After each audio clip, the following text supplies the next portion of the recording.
नमस्कार दोस्तों, ट्रिकी गुरु अमित गुप्ता के YouTube चैनल में आज आपका फिर से स्वागत है। दोस्तों आज हम आपके लिए फिर से लेकर आ गए हैं यूपीएससी 2017 की निरस्त परीक्षा के रीजनिंग के टॉप 10 ऐसे प्रश्न जिन्हें हम सॉल्व करेंगे बिल्कुल ट्रिकी अप्रोच के साथ। और ये टॉप 10 सीरीज का ये 17वां वीडियो है। आप इन सभी वीडियो को देखकर आप अपने परीक्षा के प्रारूप को समझ सकते हैं और अपनी तैयारी को सही दिशा में, सटीक दिशा में ले जा सकते हैं। तो यूपीएससी 2017 की निरस्त परीक्षा का हल हम लोग देख लेते हैं। ये सारे के सारे प्रश्न 24 जुलाई 2017 की पहली पाली में पूछे गए हैं। लेकिन इस पेपर की खास बात यह थी कि एक ही पैटर्न उठाया गया और उस पैटर्न पे 10 प्रश्न भर दिए गए। फिर दूसरा पैटर्न उठाया गया, उसी पैटर्न पर 10 प्रश्न, यानी कि इस तरह से 20 प्रश्न दो ही पैटर्न पर हो गए। यानी कि बाकी सभी चैप्टर को छोड़ते हुए किसी 1, 2, 3 चैप्टर पर ही सारे के सारे 40 प्रश्न दे दिए गए थे। तो देखते हैं इसमें पहला ये प्रश्न है। इसमें कहा जा रहा है कि आप एक कॉलेज के छात्रावास में रह रहे हैं। आपको आपके मेस में परोसे जाने वाली दाल काफी कड़क कंकड़ है। दाल में काफी कंकड़ है, आप क्या करेंगे? ये मानसिक अभिरुचि का ये प्रश्न है। तो अगर आपको मेस में दाल में कंकड़ मिलते हैं तो आप क्या करेंगे? विकल्प ए, दाल खाना एकदम छोड़ देंगे। नहीं, ऐसा तो कभी नहीं करेंगे, नहीं तो आपको प्रोटीन की कमी हो जाएगी। कोई चीज में दिक्कत है तो उस चीज को आप नहीं छोड़ सकते। तो ये पीछे भागने वाली बात हो गई, तो इसको कभी नहीं टिक करना, सब लोगों को पता भी होगा।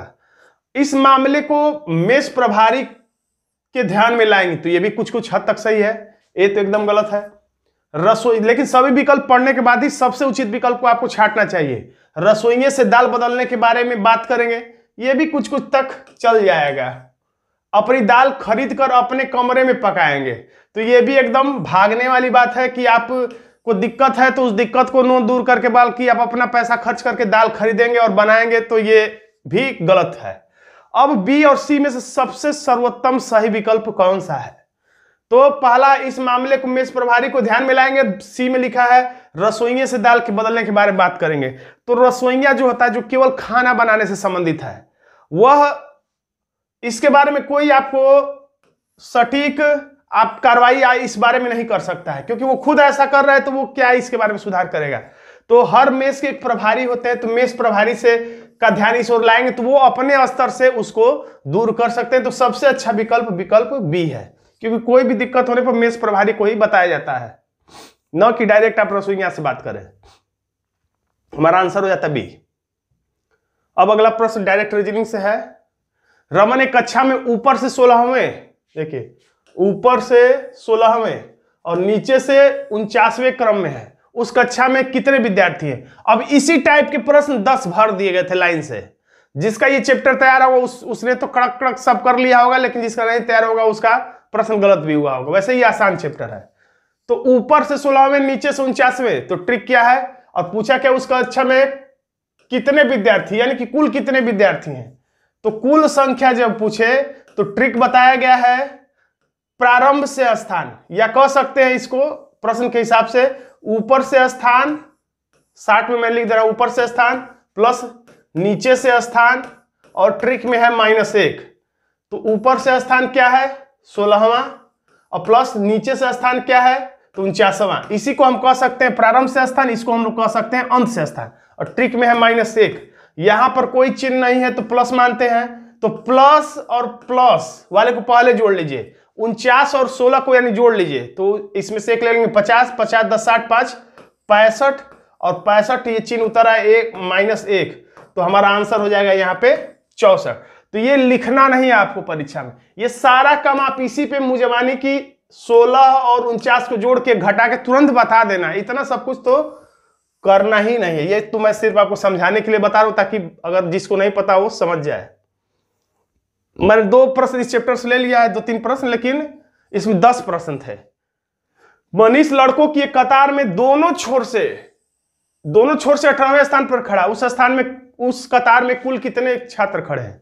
यानी किसी कतार में मेरा प्रारंभ से भी कौन सा नंबर है? 18वां, और अंत से भी 18वां नंबर है। यानी कि वो छात्र लग रहा है कि एकदम बीचों बीच में होगा। कॉमन सेंस यही कहता है। यानी कि किसी भी तरफ से गिनिए उसको, वो इधर से भी 18वां है और इधर से भी गिनने पर ये 18वां, यानी कि ये बीच में है। तो वैसे ट्रिक हम वही लगाएंगे, कुल कितने छात्र पूछा है, तो कुल छात्र बराबर होता है, मैंने अभी बताया था, प्रारंभ से स्थान प्लस अंत से स्थान और -1। तो फिर वही काम, प्रारंभ से इसका स्थान क्या है, तो 18वां है, और अंत से स्थान क्या है, तो 18वां ही है, क्योंकि दोनों ओर से इसका एक ही स्थान है और -1 ट्रिक में है। तो 18 और 18 36 और -1 बराबर हो जाएगा यहाँ पे 35। तो इसको भी मुंह आपको ही कर लेना, दोनों ओर से 18 है तो 18 36 -1 बराबर 35। आपको मुंह आंसर बता देना चाहिए था।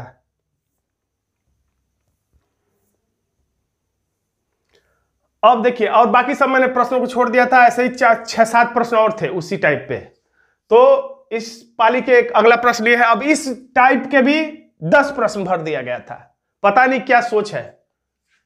तो PQRST 5 लड़के हैं, तो ऐसे प्रश्नों को सॉल्व करने के लिए कैसे खड़ी लाइन खींच ली, सबसे आसान तरीका, PQ से लंबा है, देखिए शुरू वाले को और लास्ट वाले को, शुरू और लास्ट वाले को गोले में घेरेंगे, वैसे ऑनलाइन परीक्षा में घेर तो नहीं पाएंगे, यानी आप अपना दिमाग शुरू वाले पे और लास्ट वाले पे रखेंगे, तो इसका मतलब समझ में आ जाएगा, P क्या है, लंबा है, तो P लंबा है यानी ऊपर है किस से, तो Q से। अब R P से छोटा है, नहीं समझ में आ रहा है, तो शुरू को दिमाग में रखिए और लास्ट वाले को, यानी कि R क्या है, छोटा है, छोटा है का मतलब R नीचे रहेगा, किस से, P से, तो R नीचे रहेगा किस से, P से। तो कुछ लोग बस यहीं पे लिख देते हैं R ऐसे, तो ये गलत भी हो सकता है, R जो है P से नीचे रहेगा, तो R यहां भी हो सकता है और R यहां भी हो सकता है, यानी दोनों जगहों में से कहीं भी हो सकता है, यानी P से तो नीचे है R, लेकिन कितना नीचे ये नहीं बताया गया है, तो अपने मन से आप नहीं रखिएगा। S T से लंबा है, S क्या है, लंबा है, यानी कि लंबा है का मतलब बस आपको दिमाग में रखना है कि लंबा है का मतलब ऊपर रखेंगे, छोटा है का मतलब नीचे रखेंगे। S लंबा है यानी कि S ऊपर रहेगा किससे, T से, तो न इसमें S है न T है, इसलिए ये नहीं जुड़ पाएगा, तो इस लाइन को हम लोग पेंडिंग में रखते हैं और आगे पढ़ते हैं। तो बताया गया था किंतु, परंतु, लेकिन, तथा, और से वाक्य अगर जोड़े, तो अभी कहानी जिसकी चल रही थी उसी की चल रही, कहानी किसकी बता रहा है, S लंबा है, तो जिसको पिछली लाइन में लंबा कहा है, ज्यादा उम्मीद है कि अगली लाइन में उसे ही छोटा बोलेगा, जिसे छोटा बोला है अगली लाइन में उसे ही बड़ा बोलेगा। तो S लंबा है T से, यानी कि S T से लंबा है, यानी S लंबा है, तो अगली लाइन में Q से छोटा है, तो कौन, तो यही अभी पहले वाले की ही बात चल रही है। S तो ये तो लाइन जुड़ नहीं रहा था, तो हम लोग डायरेक्ट इससे इसको जोड़ते, परंतु, परंतु Q से छोटा है कौन, तो S, यानी कि S Q से छोटा है, S जो है Q से छोटा है, यानी इससे नीचे रहेगा। अब पिछली लाइन ले लेते हैं, S T से लंबा है, S जो है T से लंबा है, पूरी लाइन में पढ़ सकते हैं, S T से लंबा है, देखिए S T से लंबा है, परंतु यही S Q से छोटा है। अब प्रश्न क्या पूछ रहे हैं, तो सर्वाधिक लंबा कौन है, तो सर्वाधिक लंबा कौन है, तो सर्वाधिक लंबा P है। अगर लेकिन याद रखिएगा, अगर पूछता कि सबसे छोटा कौन होगा, तो हमारा आंसर T नहीं होगा, कंफर्म T नहीं होगा, हो भी सकता है क्योंकि R जो है P से छोटा है, लेकिन कितना छोटा हमें पता नहीं है, R यहां भी हो सकता है, R यहां भी हो सकता है, R यहां भी हो सकता है, R इसके नीचे भी हो सकता है, R इस व्हाइट बोर्ड के या इस टच बोर्ड के नीचे भी, खाई में भी जा सकता है, पता ही नहीं है। तो इसलिए छोटा पूछेगा तो आंकड़े अपर्याप्त, बड़ा पूछा इसलिए हमने बता दिया P, हमारा आंसर हो जाता है A।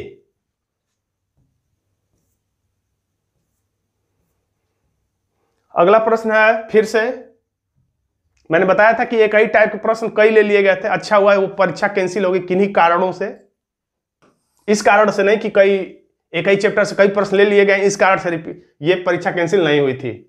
5 छात्रों में K और S की अपेक्षा N अधिक वजन वाला है, तो अधिक वजन वाला यानी ऊपर हम लोग रखेंगे समझने के लिए, कम वजन वाला यानी नीचे रखेंगे। अमीर अगर गरीब की बात करेंगे तो अमीर को ऊपर रख देंगे, गरीब को नीचे रख देंगे। छोटा लंबा की बात होती है तो लंबे को ऊपर, छोटे को नीचे रखते हैं।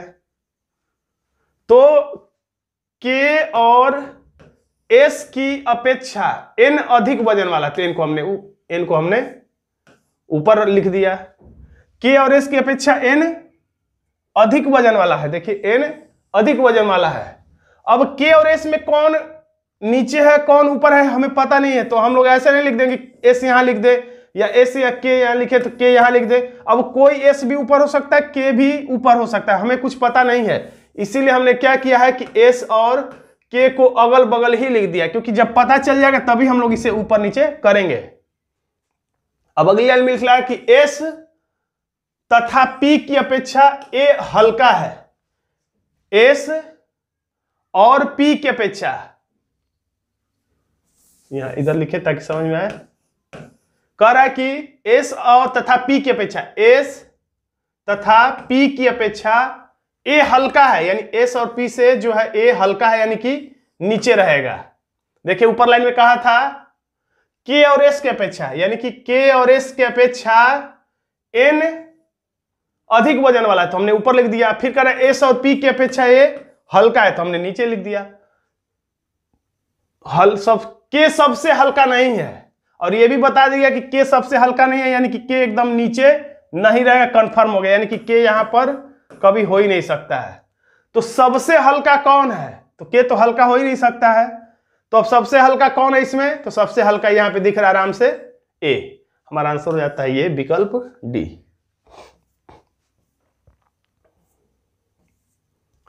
फिर एक और प्रश्न देख लीजिए, यदि, फिर वैसे हम लोग बना देते लाइन, यदि सी बड़ा है, अब इसमें शुरू और लास्ट को नहीं दूसरे तरीके से लिखा है, सी बड़ा है यानी सी बड़ा है, कंफर्म लिख दिया है, सी जो बड़ा है किससे, तो ए से, सी बड़ा है इसलिए हमने ऊपर लिख दिया किससे, ए से।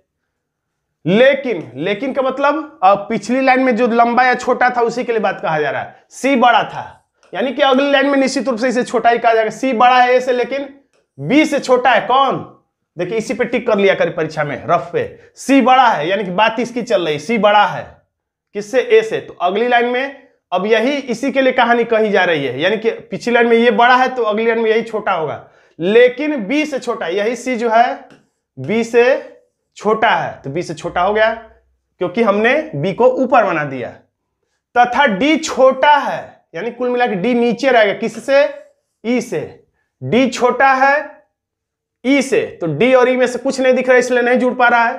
लेकिन देखिए इसमें कह रहा है डी छोटा है, तो डी छोटा है, या तो अलग से आप चाहें तो बना लीजिए अगर आपको दिक्कत हो रहा है, तो डी छोटा है, तो डी छोटा है यानी कि डी नीचे रहेगा किससे, तो ई से, इसकी कहानी चले डी छोटा है, देखिए कह रहा डी छोटा यानी कहानी इसकी चले डी की, लेकिन सी से बड़ा है, यानी कि यही डी जो है सी से बड़ा है, तो ऐसे बनेगा। वैसे आपको अलग बनाने की जरूरत नहीं है, आपको करना क्या है, तो आप डी छोटा है ई से, तो इस लाइन को छोड़िए, लेकिन का मतलब बात किसकी हो रही है, अभी डी ही की हो रही है, लेकिन की जगह पे आप काट के समझिए कि डी और कामा कर दी, यानी कि डी के बारे में, डी सी से बड़ा है, डी जो है सी से यानी इसके ऊपर रहेगा, डी जो है सी से बड़ा, अब कहां रहेगा ये हमें पता नहीं, कहीं भी हो सकता है, यहां भी हो सकता है डी, और डी फिलहाल में यहां भी हो सकता है, डी सी से बड़ा तथा डी छोटा है ई से, डी छोटा है ई से यानी कि इसके ऊपर ही कहीं ना कहीं ई रहेगा, जहां डी रहेगा उसके ऊपर ही रहेगा, अभी पता नहीं डी कहां रहेगा, यहां रहेगा तो डी के ऊपर ही रहेगा, अब ई भी कितने गैप पे रहेगा ये भी नहीं पता, हो सकता है डी यहां रहे और ई बी के ऊपर रहे, या हो सकता है डी भी बी के ऊपर रहे और डी के ऊपर ई रहे, कुछ भी संभव है, लेकिन सी सबसे बड़ा है, नहीं ये नई लाइन है, तब डायरेक्ट अब पूछ रहा प्रश्न, तब इनमें से कौन सा निश्चित निष्कर्ष हो सकता है, यानी कि 100% सही क्या कहा जा सकता है इतने ही के आधार पे, कितने थे, तो यहां पर देखिए ई सबसे बड़ा है, कंफर्म है ई सबसे बड़ा है, तो क्योंकि ई हो सकता है कि डी यहां पर हो और इसी के ऊपर ही बस यहीं पे ई हो जाए, तो कंफर्म नहीं कि ई बड़ा होगा कि यहीं पे होगा, बी के नीचे होगा, तो नहीं कहा जा सकता है। बी सबसे बड़ा ये भी नहीं कहा सकता, क्योंकि हो सकता है कि ई जब ई और डी यहीं पे हो जाएंगे अगर दोनों सेट, तो बी सबसे बड़ा हो जाएगा, ये सही भी हो सकता है, लेकिन अगर नीचे रहेगा ये ई ऊपर हो जाएगा तो ये गलत हो जाएगा, यानी 100% नहीं कहा जा सकता, संभावना तो है, ऐसा नहीं कि ये नहीं हो सकता है सबसे बड़ा, हो सकता है, लेकिन सकता है कंफर्म यहां पे पूछा जा रहा है निश्चित रूप से, यानी कि 100% पूछा जा रहा है।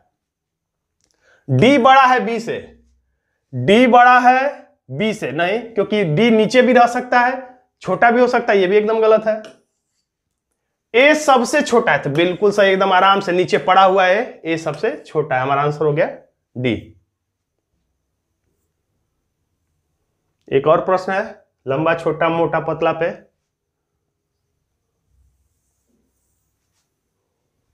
फिर से ऐसे हम लोग लाइन खींच लिया। विमल चांद से बड़ा है। विमल जो है क्या है, बड़ा है, यानी कि कुल मिला के हम लोग विमल को कहां लिखेंगे, तो ऊपर लिखेंगे। विमल को हम लोग ऊपर लिखेंगे किस से, बाद में बीच वाले को पढ़ा करिए, चांद से। और बीच में थोड़ा सा जगह छोड़े रहा करिए कि बीच में भी किसी को घुसा दे तो हम लोग को जगह बचा रहा है रफ में।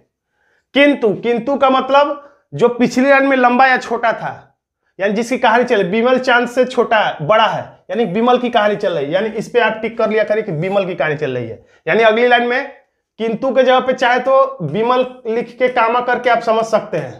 यानी विमल अनिल से छोटा है, यानी किंतु का मतलब कौन, तो विमल अनिल से छोटा है। विमल जो है अनिल से छोटा है, तो ऐसे बना देंगे अनिल को ऊपर, तो विमल अनिल से छोटा हो जाएगा। दीपक इमोन से छोटा है, तो दीपक और इमोन में से कोई यहां पे मौजूद नहीं है, तो या तो अलग बना लीजिए, या पिछले प्रश्न में मैंने जैसे बताया था दीपक इमोन तो मौजूद नहीं है, लेकिन चांद यहां पर मौजूद है, देखिए, इसलिए चांद वाली लाइन जोड़ सकते हैं। तो किंतु के जगह पे कौन आता है, किंतु परंतु लेकिन तथा के जगह पे पहला वाला नाम, यानी पिछले लाइन में जिसके बारे में बात चल रही है।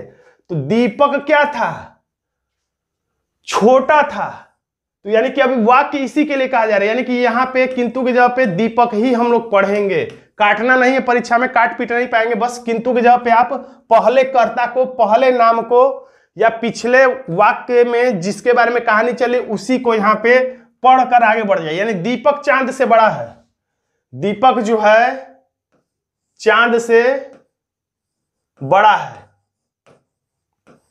तो दीपक चांद से बड़ा है, लेकिन यहां भी हो सकता है, फिलहाल में यहां भी हो सकता है, यहां भी हो सकता है, यहां भी हो सकता है, क्योंकि कितना बड़ा ये पता नहीं है। लेकिन जब पहली लाइन हम लोग पढ़ते हैं दीपक इमोन से छोटा है, दीपक जो है इमोन से छोटा है, यानी दीपक जो है इमोन से छोटा है, तो इमोन जहां पर होगा, दीपक जो है इमोन से, यानी इमोन को हम लोग इसके ऊपर लिखेंगे। अब कितना ऊपर रहेगा ये हमें आगे लाइन में शायद पता चले। यदि अनिल इमोन से छोटा है, यदि अनिल जो है इमोन से छोटा है, यानी कंफर्म हो कि इमोन यहां से हटके, अनिल जो है इमोन से छोटा है, तो इमोन को हम लोग यहां कर देंगे, क्योंकि अनिल जो है इमोन से छोटा है। अब दीपक इसके ऊपर कहां रहेगा अभी भी कंफर्म नहीं है, क्योंकि चांद से बड़ा है और दीपक से बड़ा इमोन है, लेकिन दीपक कहां रहेगा इमोन के नीचे कंफर्म नहीं है। तो फिर पूछा कौन सा कथन निश्चित रूप से निकाला जा सकता है, तो इमोन सबसे बड़ा था तब विमल सबसे छोटा है, इमोन सबसे बड़ा और विमल लेकिन सबसे छोटा नहीं है, ये गलत है। दीपक सबसे छोटा है, दीपक सबसे छोटा नहीं है। विमल दीपक से ऊपर है, तो विमल जो है दीपक से तो ऊपर दिख रहा है, लेकिन ये दीपक कहीं भी हो सकता है, बस इमोन से नीचे होगा। अगली अंतिम लाइन में कहा है कि चांद सबसे छोटा, सही है, तथा इमोन सबसे बड़ा है, बिल्कुल सही है। हमारा आंसर हो गया डी। एक और प्रश्न लीजिए छोटा लंबा पे।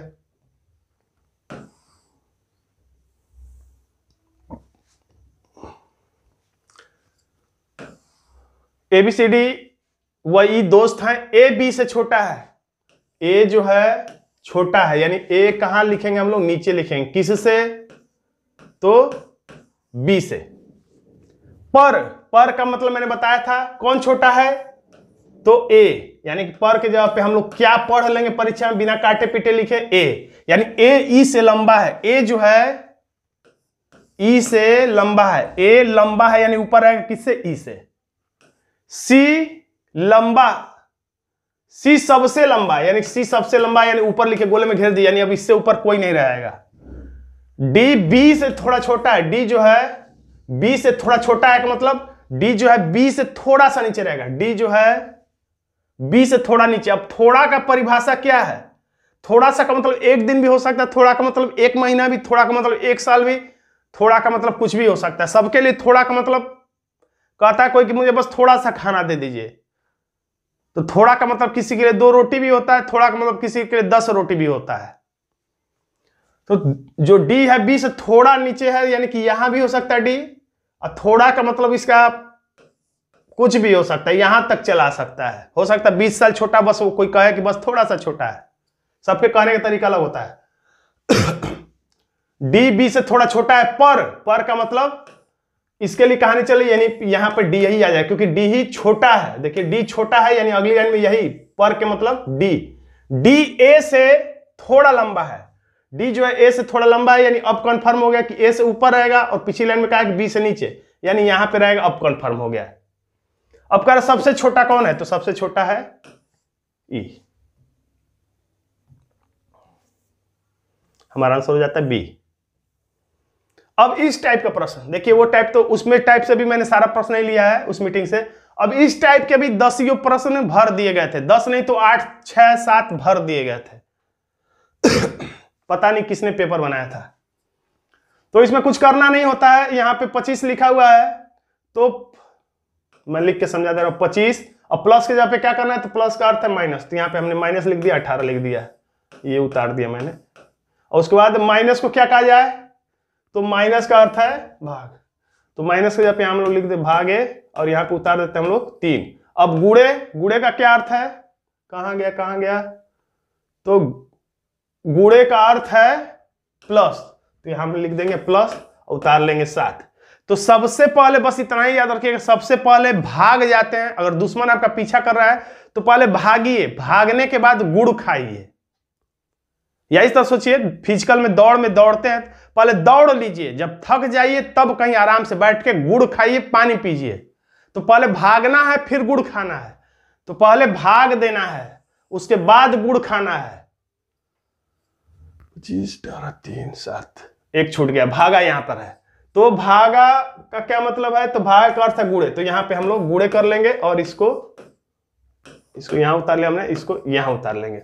तो सबसे पहले हम लोग भाग जाएंगे, यानी 3 छक 18, यहाँ पे 6 आ गया। अब भाग के बाद अब हम लोग गुड़ खाएंगे, 7 तरीके 21, और चिन्ह उतार देते हैं हम लोग, प्लस के नीचे प्लस, और ये माइनस है, और इधर 25। याद रखिए इसके आगे कोई चिन्ह नहीं है तो प्लस हम लोग मानते हैं, तो इसके आगे 25 के आगे प्लस है, और इधर 21 के आगे प्लस है, तो प्लस प्लस वाला जोड़ दीजिए, आपको आसान लगेगा। तो 25 है और इधर 21 है, तो 25, 10 35, 10 45, एक 46 हो जाएगा। इन दोनों को जोड़ने पर 46 हो जाएगा, और यहां से चिन्ह उतार देंगे तो -6, तो 46 में से 6 घटा देंगे तो हमारा आंसर हो जाएगा 40, जो कि विकल्प डी में है। इतना आपको कुछ करना नहीं है, आप बहुत तेजी से ऐसा कर सकते हैं, मैं आपको सिर्फ समझाने के लिए ऐसा करूं। एक प्रश्न और देख लीजिए इस पे, बस 2 ही प्रश्न इससे मैंने लिया है। तो यहां पर देखिए, इसको पहले हम लोग उतारते हैं 32, और भागे के जगह पे क्या लिखना है, भागा का अर्थ है प्लस, तो यहां पे हम लोग भागा के जगह पे प्लस लिख लिए, फिर 8 उतार लिए। अब माइनस है, तो माइनस के जगह पर देखिए ऊपर जाके क्या है, तो माइनस का अर्थ है भागा, तो भागा कर लेते हैं, यहां पे हम लोग 2 को उतार लेते हैं। अब गुड़े उतारना है, तो गुड़े की जगह पे क्या है, गुड़े का अर्थ है माइनस, तो यहां पे हम लोग माइनस उतार लेते हैं, फिर 12 को उतार लेते हैं। अब प्लस है, तो कहां गया, प्लस का अर्थ है गुड़े, तो हम लोग गुड़े कर लेते हैं, फिर यहां से हम लोग 4 उतार लेते हैं। तो मैंने बताया था सबसे पहले भाग जाइए, भागिए खूब तेजी से, उसके बाद गुड़ पानी पीजिए। तो पहले भाग जाना है, तो भागा कहाँ है, यहां पर है, तो इन दोनों को हटाएंगे, कम करेंगे तो 2 चौके 8 यानी 4 आ जाएगा। अब गुड़ खाइए, तो 12 चौक 48, और यहां पे चिन्ह क्या है, माइनस, और इधर चिन्ह क्या है, प्लस, और ये है 32। तो मैंने बताया था इसके आगे कोई चिन्ह नहीं तो प्लस मानते हैं, प्लस प्लस वाले पहले जोड़ लीजिए, ये प्लस है और ये प्लस है, तो 32 और 4 36, और 36 और माइनस 48। तो अब इधर कोई चिन्ह नहीं है तो प्लस, तो 36 में से 48 कैसे निकालेंगे, नहीं निकाल पाएंगे, और बड़ा चिन्ह क्या है, तो माइनस का ऐसे भी कर सकते हैं, तो 48 में 36 निकाल देंगे तो यानी हमारे पे आंसर आ जाएगा यहाँ पे 12, यानी कि -12 आंसर आ जाएगा, जो कि विकल्प बी में है।